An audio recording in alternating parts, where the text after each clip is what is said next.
আজ আমি বানাচ্ছি নিজামি চিকেন। এই চিকেন রেসিপিটা সম্পূর্ণ একটু ভিন্ন ধরনের। এটার ম্যারিনেশনটা সম্পূর্ণ আলাদা। নর্মাল আমরা যে চিকেন রান্না করি তার থেকে সম্পূর্ণ আলাদা এটাকে ম্যারিনেট করে রাখার পদ্ধতি, এবং রান্নার পদ্ধতিটা একটু আলাদা। আপনারা স্টেপ বাই স্টেপ দেখুন। আপনারা দেখলে পরে পুরো ভিডিওটি অবশ্যই বাড়িতে এটা রান্না করতে পারবেন।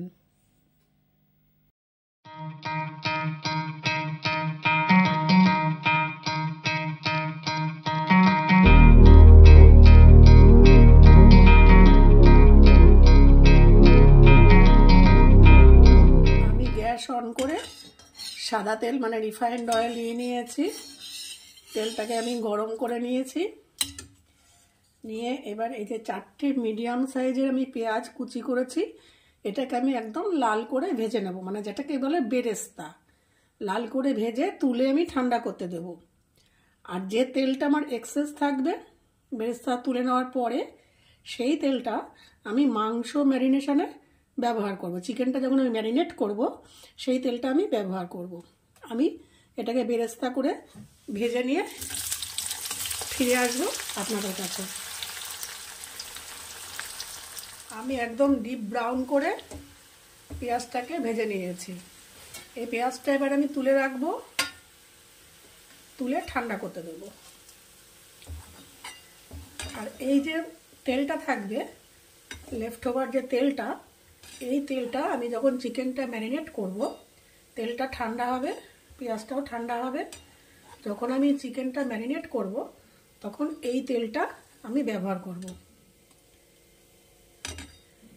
সেই জন্য এটাকে আমি এখন তেলটাকে ঠান্ডা হতে দেব, সময় দেবো ঠান্ডা হোক, কেন গরম তেল আমি ম্যারিনেশনে ব্যবহার করতে পারবো না। আমাকে ঠান্ডাটাই মানে রুম টেম্পারেচারে আসতে হবে। ঠান্ডা মানে রুম টেম্পারেচার। তুলে রাখলাম। এবারে এটাকে আমি রুম টেম্পারেচারে নিয়ে এসে পরবর্তী স্টেপে যাব।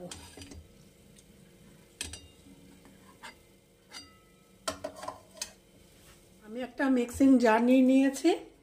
এর মধ্যে আমি একটু পেস্ট করব আমন্ড। আমি অল্পই দিলাম, আপনারা ইচ্ছা করলে আমন্ড বেশি দিতে পারেন। কাজু বাদাম,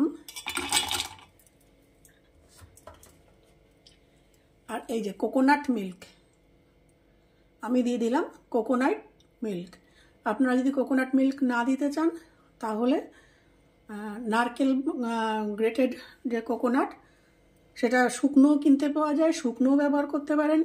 বাড়িতে নারকেল কুড়িয়ে নিয়ে ব্যবহার করতে পারেন। সেটা দুধের সাথে মিলিয়ে বা হালকা একটু জল দিয়ে এই পেস্টটা তৈরি করবেন। আমার যেহেতু কোকোনাট মিল্ক আছে, আমি শুকনো নারকেল বা নারকেল কোড়া কিছু ব্যবহার করছি না। এই কোকোনাট মিল্কের সাথে এই বাদামগুলো আমি আগের থেকে পেস্ট করে রাখবো। আমি এখানে 1 কেজি বোনলেস চিকেন নিয়ে নিয়েছি। এবারে আমি ম্যারিনেশনের জন্য এর মধ্যে আমি 100 গ্রাম টক দই ফেটিয়ে নিয়েছি, দিয়ে দেব এই টক দইটা। আপনারা ইচ্ছা করলে টক দইটা কমও দিতে পারেন।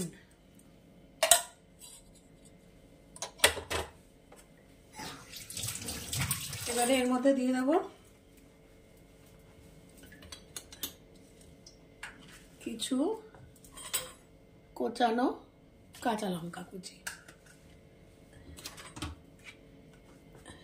দিয়ে দেব 3 চামচ, 3 বড় চামচ আদা রসুন বাটা। আমার চামচটা কিন্তু বড় চামচ নয়, এটা একটা মিডিয়াম চামচ। টিবিএসপি বলতে আমরা এগুলো বুঝি, বা মেজারমেন্ট যেটা ইয়ে থাকে সেটাও টিবিএসপি আছে। আমি সেই জন্য আর হাফ দিয়ে দেব আদা রসুন বাটা। এরপরে দিয়ে দেব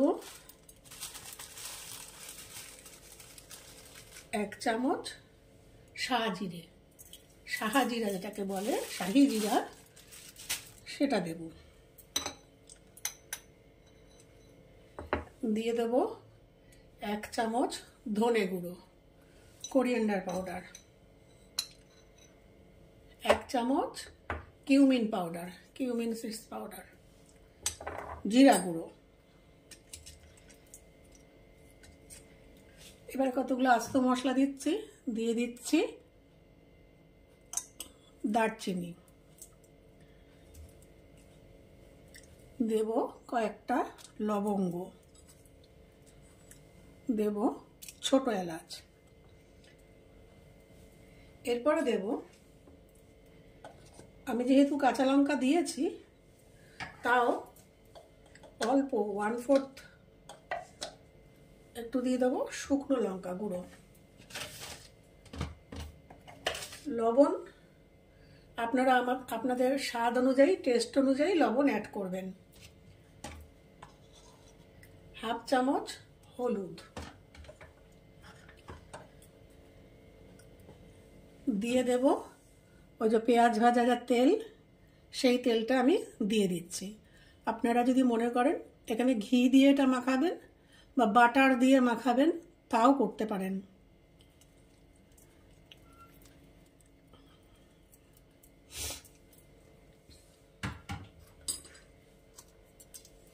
আচ্ছা, দিয়ে দেব এই ভেজে রাখা পেঁয়াজগুলো।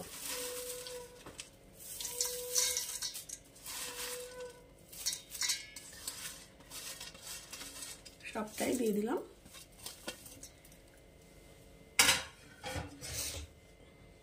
এইবারে এটাকে খুব ভালো করে মাখতে হবে।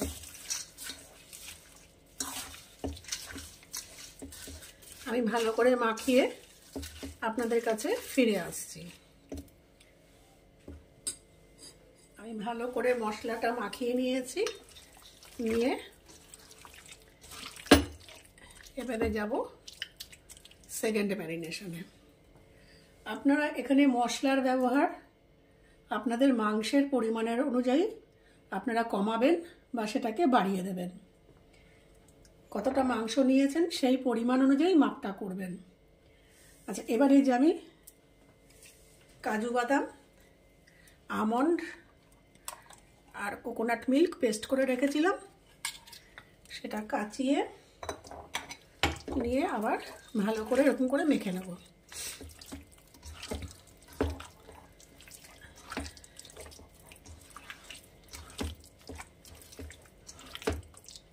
ব্যাস, এইবারে এই মাংসটাকে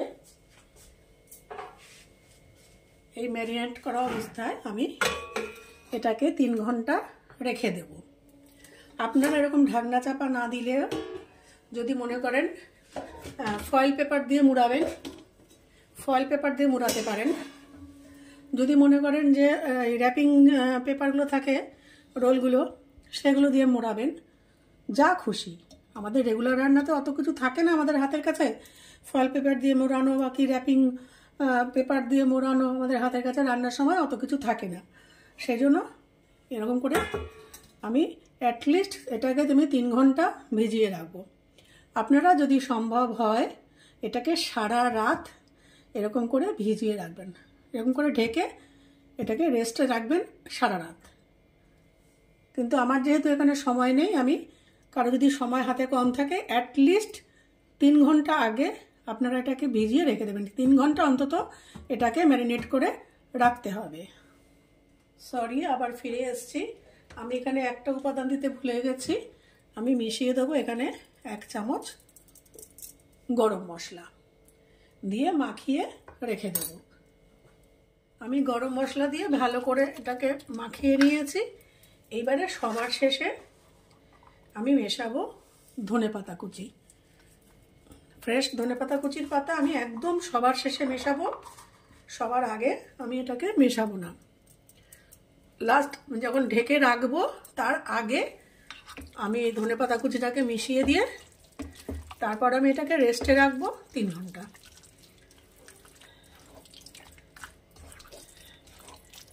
ব্যাস, হয়ে গেছে।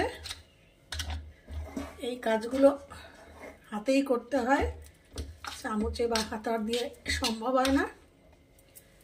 এবার আমি এটাকে রেখে দেবো পাক্কা পাক্কা 3 ঘন্টা। 3 ঘন্টা পর আপনাদের কাছে আমি আবার ফিরে আসছি।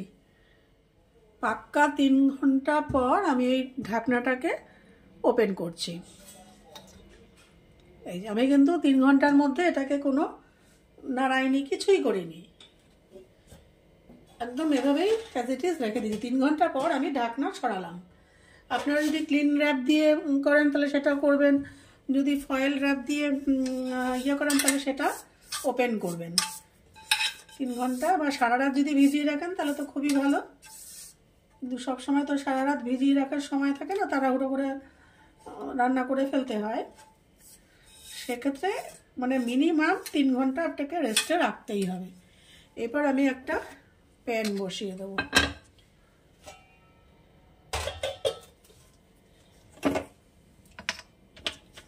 প্যান বসিয়ে দেবো।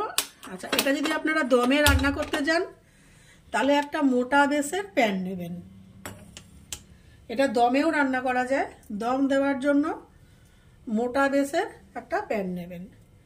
হ্যাঁ, আমি এমনি নর্মাল কড়াইয়ে রান্না করছি, যেহেতু আমি এটা দমে করব না, আমি নর্মাল যেভাবে ঢাকনা চাপা দিয়ে যেভাবে রান্না করে সেইভাবে রান্নাটা করছি। আর আপনারা যদি পুরোটাকেই দম করতে চান তাহলে একটা মোটা বেসের আপনারা ইয়ে নেবেন, কড়াই নেবেন বা হান্ডি নেবেন, নিয়ে এখানে আপনার চারধার দিয়ে একটা ইয়ে দেবেন, আটার গোলা দিয়ে লেচি দিয়ে এরকম করে ঢাকনাটাকে মুখটাকে এরকম করে আটকে দেবেন, ব্যাস।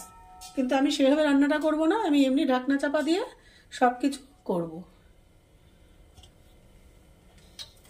আচ্ছা, এবারে আমার কড়াই গরম হয়ে গেছে। আমার এই যে ম্যারিনেট করা মাংসটা আমি এখন এর মধ্যে দিয়ে দেব।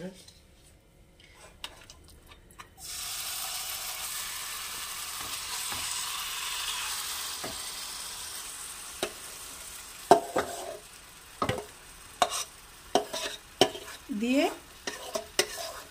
এটাকে আমি হাত দিয়ে কাচিয়ে দেব। পুরো মশলাটাকেই আমি দিয়ে দেবো।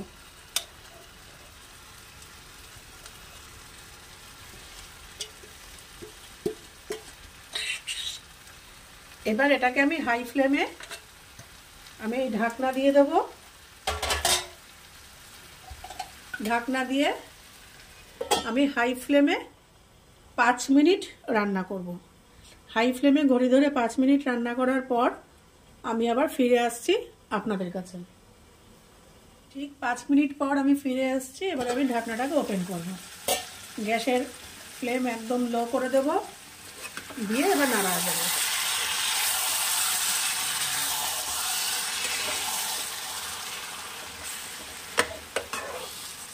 যেহেতু 3 ঘন্টা ভেজানো ছিল, বা আপনারা যদি ওভারনাইট ভিজিয়ে রাখতেন চিকেনটাকে, সেহেতু মাংস কিন্তু সফট হয়ে যাবে। এই নাড়া দিয়ে আবার আমি লো ফ্লেমে ঢাকনা চাপা দিয়ে 5 মিনিট রান্না করবো। আচ্ছা, আপনারা যদি কালারের জন্য মনে করেন একটু কালার লালচে কালার হলে ভালো লাগবে দেখতে, এই দেখুন মাংসটা কতটাই সফট হয়ে গেছে। নাড়ানোর সাথে সাথেই মাংস ভেঙে যাচ্ছে। নাড়ানোর এখনও কিন্তু পুরো কমপ্লিট হয়নি রান্না, যে মাংস ভেঙে যাচ্ছে, এতটাই এটা সফট হয়ে গেছে। আচ্ছা, যেটা বলছিলাম, আপনারা যদি আর একটু কালার চান, আপনারা এখানে একটা কাশ্মীরি রেড যে চিলি পাউডার, যেটা অনলি ফর কালারের জন্য ব্যবহার করে, আপনারা সেটা ব্যবহার করতে পারেন। আমি দেখি যদি লাগে নাকি আরেকটু হোক, আমি তাহলে যদি প্রয়োজন হয় আমার কালারের একটু লালচে কালারের, তাহলে আমি সেটা দেব। এখন আমি ঢাকনা চাপা দিয়ে একদম লো ফ্লেমে আরও 5 মিনিট রান্না করব, তারপর আবার ফিরে আসবো ঠিক 5 মিনিট পর। ঠিক 5 মিনিট পর লো ফ্লেমে আমি করার পরে এই যে এই পজিশনে এসছে। রান্না করা হয়নি, করছি নিজানি চিকেন। আচ্ছা, এরপরে আপনারা কালারের জন্য একটুখানি ঝাল দেবে না, কিন্তু বেশি ঝাল দেখ, কাঁচা লঙ্কা দিয়েছি তো, তোর বাবা সব মিলিয়ে মিশিয়ে কাঁচা লঙ্কা এনেছে, কোনোটায় ঝাল কোনোটায় ঝাল কম, আমি বুঝতে পারছি না। তাও আমি বললাম বেশি ঝাল কিন্তু দেবে না। না না, বেশি ঝাল দেইনি, অল্প ঝালই দিয়েছি, দেখ খেয়ে অসুবিধা হবে না। আচ্ছা, এবারে আমি দিয়ে দেবো একটু কালারের জন্য, কালারটা খুব সুন্দর এসছে, কিন্তু তাও আমি দিয়ে দেবো একটু কাশ্মীরি রেড চিলি পাউডার। ঝাল দিও না, ঝাল দিও না, ঝাল দিও না। আরে এটা কাশ্মীরি লাল লঙ্কা গুঁড়ো, এটাতে ঝাল হয় না। এটাতে এটাতে রং হয়, এটাতে ঝাল হয় না রে বাবা।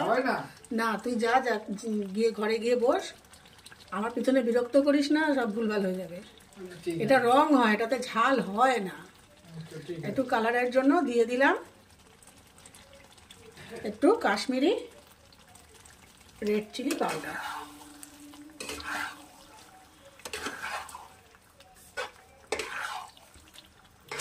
এটা আপনারা ঘিতেও রান্না করতে পারেন, কিন্তু অত তো পরিমাণে ঘি খাওয়া ঠিক না, এখনকার সবাই একটু স্বাস্থ্য সচেতন, অত ঘি খাওয়া দরকার নেই। সেই জন্য আমি এটাকে ওই সাদা তেলেই বানালাম। তৈরি হয়ে গেছে আমাদের নিজামি চিকেন। আপনারা ঝাল লবণ যা দরকার আপনাদের নিজেদের স্বাদ অনুযায়ী দিয়ে দেবেন। এটা আপনারা রুটি, পরোটা, ফ্রাইড রাইস, পোলাও সব কিছুর সঙ্গে খেতে পারবেন, কিন্তু এর সঙ্গে ভাতটা ঠিক ভালো লাগবে না, প্লেন রাইস এটার সঙ্গে ভালো লাগবে না। তৈরি হয়ে গেছে আমাদের নিজামি চিকেন, খুব সফট আর খুব টেন্ডার মাংসটা তৈরি হয়েছে। একদমই দেখুন ভেঙে যাচ্ছে মাংস, এই যে মাংস ভেঙে যাচ্ছে, এই দেখুন পুরো মাংসটা পুরো একদম সুসিদ্ধ পুরো হয়ে গেছে পুরো রান্না। এবারে ঝোলটা আপনারা একটু বেশি ঝোল রাখতে পারেন, বেশি গ্রেভিটা কম বেশি, এটা আপনাদের পছন্দ মতন। সেটার এখানে এটার কোনো মাত্রা নেই, আপনারা আপনাদের পছন্দ মতন গ্রেভিটা দেবেন। ইচ্ছা করলে আটটু যদি আপনারা একটুখানি ধনেপাতা খেতে পছন্দ করেন, এর মধ্যে ধনেপাতা ছিটিয়ে দিতে পারেন সবার শেষে।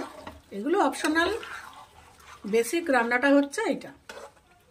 আমাদের তৈরি হয়ে গেছে নিজামি চিকেন। এটাকে আমি প্লেটিং করে আপনাদের সামনে নিয়ে আসছি।